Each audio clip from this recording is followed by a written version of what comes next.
Akkam jirtu hordoftoota chaanaalii keenya ani Annaniin jedhama.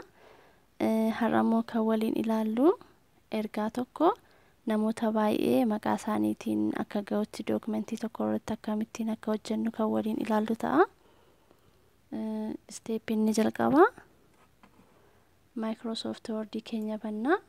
Isaa booda ergaa keenya haala kanaan barreeffachuu dandeenya jechuudha.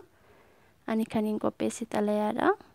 Fakkeenyaaf xalayaan asii gadi argitan kana namoota lama yookiin isaa oliif akka ga'utti qopheeffachuu yoon barbaade tuu kana bira deemuun kiliik goona jechuudha. Isaa booda Microsoft Word keenyarraa meeliingi taabii galla jechuudha. Innis rifaransitti aanee argama yeroo baay'ee.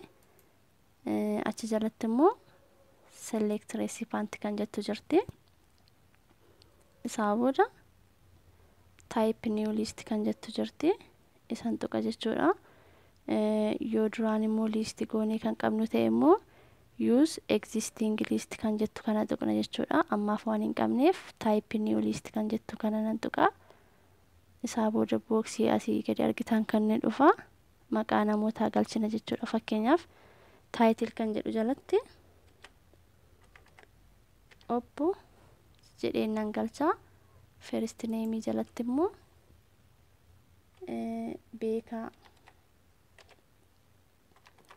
beekaa jedheen galcha. Maqaa nama isa jalqaba.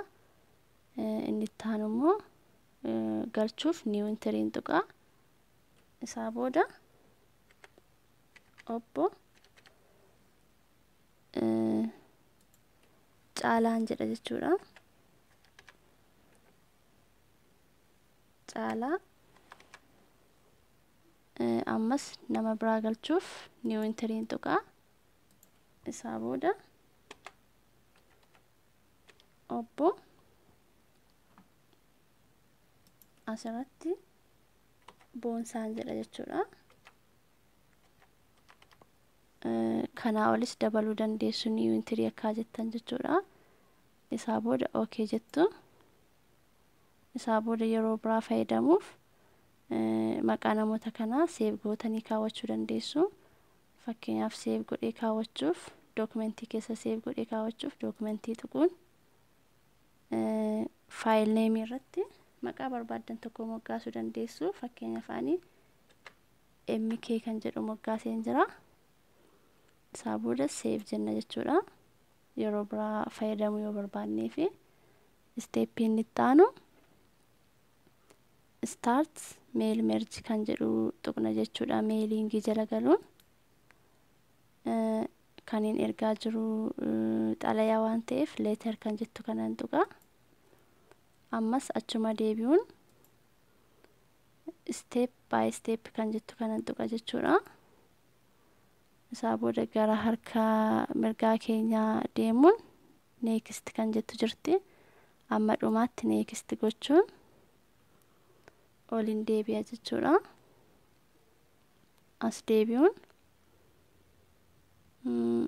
insert merge field kan jettu jirti ishee jalan gala. Isaa booda taayitilii keenya akka nama fiduuf taayitiliin tuqa. Fakkeenyaaf taayitilii ani galchaa ture obboodha jechuudha. Ammas achuma jala deebi'uun insert merge field kan jettu kana click yeroo goonu amma immoo isa xaanu kanuu galchuuf first name kan jettu kanan tuqa jechuudha. Akkuma asii gadi argitan kana obbo Beekaa jedhee naa galchee jira. Peejii saxaanuu maqaa namoota akka galcheeru ilaaluuf yeroo asii gadi deemnu peejii saxaanutti hin galchine waan ta'eef finish merge kan jettu kana tuqna jechuudha.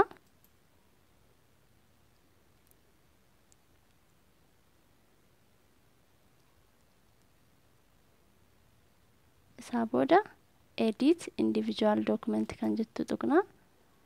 Hunda isaanii akka nuuf fiduu barbaanne all irratti click gochuun okay jenna. Isaa booda namoota nuti tarreessine hunda isaanii maqaa isaaniitiin fidee jira jechuudha. Ergaa akkasitti barreessinee booda mata duree keenya akka asirra nuu galu fakkeenyaaf waamicha yoo ta'e waamicha maqaa kaampaanii yoo ta'e asirratti maqaa kaampaanii keenya galchuuf insertii bira deemuun heederii tuqna. isaa bor tokko isaa yeroo filannutti haala kanaan heederiin nu dhufa jechuudha. Waamicha yoo ta'e naannoo kana kilik goone waamicha jennee barreessine asirra kaawwachuu dandeenya. inni biraan fuuterii galchuu yoo barbaanne insertii bira deemuun insertii jala deemuun fuuterii galchina jechuudha. Fakkeenyaaf kana filachuu dandeessu. naannoo kanatti immoo lakkoofsa bilbilaa faa galchuu dandeenya jechuudha. haala kanaan namoota hedduuf akkamittiin akka ergaa tokko dabarsuuf dookumentii tokko irratti fayyadamnu ilaaluu dandeenya jechuudha. waan dhaggeeffataniif galatooma.